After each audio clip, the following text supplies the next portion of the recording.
हम लोगों के बीच से बड़े अधिकारी के रूप में जा रहे हैं, यह सबसे बड़ी खुशी की बात है। और यह उससे भी बेहद खुशी की बात यह है कि सर पूरे बिहार के अंदर कहीं रहेंगे तो हमको आत्मा में ये रहेंगे कि हमारे एडीएम सर वहां वो है मदद करने के लिए। तो इससे ये तो ट्रांसफर पोस्टिंग चलते रहता है। हम भी रेवेन्यू डिपार्टमेंट में एक छोटे कर्मी हैं, एक साल में 6 बार मेरा ट्रांसफर हो गया। तो ये सब चलते रहता है, लेकिन गर्व हमको तब महसूस होता है जब जिनके साथ हम काम करते हैं और वो आगे बढ़ते जा रहे हैं तो हमारा और मजबूती मिलते जा रहा है। और ये सत्य है कि अनुमंडल पदाधिकारी महोदय का खास करके हमारे कुशेश्वर स्थान विधानसभा में लगातार जिस तरह से अवैध करने वाले को एकदम धूल चटाने का काम किए, जिस तरह से जरूरत पड़ा उस तरह से। एक बार हमसे चुनाव लोकसभा के दरमियान कुछ इस तरह के बात हो गया था, वोटिंग के समय में सर का फोन आया और सीधे कहा कि तुमको उठा लेंगे, वहां से डिटेल कर देंगे तुमको, तुम संभालो। हम भयभीत नहीं हो गए, हम सोचे कि उठाएंगे तो कोई बात नहीं, लड़ लेंगे। दिमाग में हमको भी ये बात आया। फिर सर का 10 मिनट के बाद फोन आता है कि त्रिभुवन घबराओ मत, थोड़ा कोऑर्डिनेशन कर लो। तब एहसास हुआ कि सही में सर जो बोल रहे हैं, कहीं ना कहीं हमारे अगर किसी प्रकार की घटना हो जाती है, कोई बात होती है, सर पे जो होगा सो होगा ही, हमारा कुशेश्वर स्थान विधानसभा के भी बदनामी होगा। हमने उस चीज को तुरंत बैकअप लिया और हमने तुरंत सभी को कहे कि नहीं, सर का जो निर्देश है और जो प्रक्रिया है उसको सुनिश्चित करना है। और उस दिन के बाद पता नहीं सर से ऐसा क्या लगा हो गया है कि रात को 2 बजे हो या दिन का कभी भी हो, सर का मैसेज से या कॉल से एकदम एक ना एक बार बात हो ही जाता है। सर का जिस दिन लेटर इस अनुमंडल सभागार में उपस्थित तमाम पदाधिकारीगण, सामाजिक कार्यकर्ता एवं जितने भी यहाँ उपस्थित हैं, सभी को मेरे तरफ से इस सम्मान समारोह के लिए आपको बहुत बहुत धन्यवाद देता हूँ।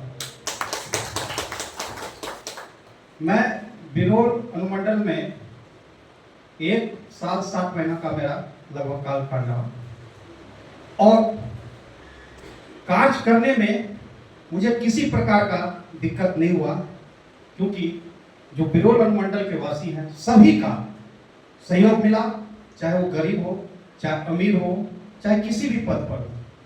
उनसे मैंने काम लिया, उनसे मैंने सहयोग लिया और जहां तक संभव हो सका इस बिरोल अनुमंडल को आगे बढ़ने का काम किया, चाहे वो विकास का काम हो, चाहे आपदा का काम हो, चाहे विधि व्यवस्था का काम हो। और मैं डीएसपी साहब को बहुत बहुत धन्यवाद देता हूं कि हम लोग का जो मेन काम होता है, किसी भी अनुमंडल पदाधिकारी जो एसडीएम बोलते हैं, सब डिविजनल मजिस्ट्रेट, ये जो सब डिविजनल मजिस्ट्रेट, हम लोग का जो टॉप मोस्ट कार्य है वो है to maintain law in order. और मुझे ये गर्व है कि हम लोग के समय में किसी प्रकार का ऐसी विधि व्यवस्था की समस्या उत्पन्न नहीं हुई कि हमारे जिला से बड़े पदाधिकारी को आना पड़े। ये किसी भी पदाधिकारी के लिए बहुत बड़ी उपलब्धि होती है। अगर आपके जिला से अगर जिला पदाधिकारी, एसएसपी अगर आपके अनुमंडल क्षेत्र में आ जाते हैं और उनको विधि व्यवस्था संधारण करने में उनको अगर उतरना पड़ जाता है, इसका मतलब है कि नीचे के पदाधिकारी कंप्लीट रूप से फेलियर हो गए हैं, तभी तो ऊपर के पदाधिकारी होते हैं। और मेरा ये शुरू से रहा है कि लॉ इन ऑर्डर में आप इतना मेहनत कीजिए कि कभी भी बड़े पदाधिकारी को बोलने का मौका नहीं मिले। और इसके लिए जो आपको काम करना है कि अनुमंडल पदाधिकारी को प्रत्येक पंचायत में सबके साथ तालमेल बना के रखना है, ताकि जो घटना होने वाला है वो पहले ही पता चल जाए और पहले ही उसका इलाज कर दीजिए। जैसे त्रिभुवन जब बोले उठा लेंगे, सही में इनको मैंने बोला था इलेक्शन के समय, लेकिन बाद में इनको मैंने फिर फोन किया कि ऐसी बात है, बहुत बड़ी घटना घटेगी। तो बाद में इसने कोऑर्डिनेशन किया और उस समस्या को हमने खूब बढ़िया से समाधान कर दिया इलेक्शन के समय। तो ये सफल तभी हो सकते हैं जब आम लोगों का आपके प्रति समर्पण हो, प्यार मिले। किंतु ताली जो है एक हाथ से कभी नहीं बजती है। जब आपका मुझे सहयोग तभी मिलेगा जब मेरा सहयोग आप लोगों को मिलेगा। तो ये जो पदाधिकारी का है, अगर ये जो अनुमंडल पदाधिकारी है, जो दंडाधिकारी, हम दंडा का खाली काम करते रहेंगे तो कभी भी विकास का काम नहीं होगा, डेवलपमेंट का काम बिल्कुल नहीं होगा, विधि व्यवस्था संधारण नहीं होगा। आप कहीं पर समस्या होगा, जैसे अनुमंडल पदाधिकारी एसडीपीओ पहुंचेंगे या हमारे वीडियो सीओ पहुंचेंगे, अगर पहले से इमेज खराब है उस पदाधिकारी का, तो आप जैसे पहुंचिएगा आपका हुटिंग होगा, पब्लिक आपकी सुनेगी नहीं। लेकिन हम लोग किस्मत वाले हैं, कहीं भी कोई ऐसा प्रॉब्लम होता था, हम लोग जाते थे तो चंद मिनटों में ही वो प्रॉब्लम सोल्व हो जाता था। इस कारण कि सभी समाज के लोगों का हम लोग को सहयोग मिला। और इसके लिए पुनः एक बार पूरे बिरोल वासियों को, अनुमंडल के सभी को पुनः मेरे तरफ से बहुत बहुत धन्यवाद। और ये प्यार जो है हमेशा बना रहेगा, हम लोग जहाँ जाते हैं उसको कभी भूलते नहीं हैं। और मेरा जो है तमाम SDO sir, Umesh Bharti sir, SDPO साहब, डीसीएलआर सर और पत्रकारगण, अन्य पदाधिकारीगण, सबको मैं प्रणाम करता हूँ, नमस्कार करता हूँ।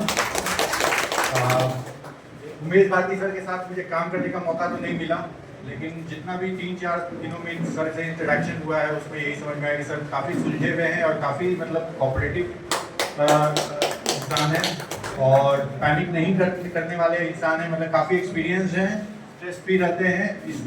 ये मुझे पता चला है 3-4 दिन के इंटरेक्शन में।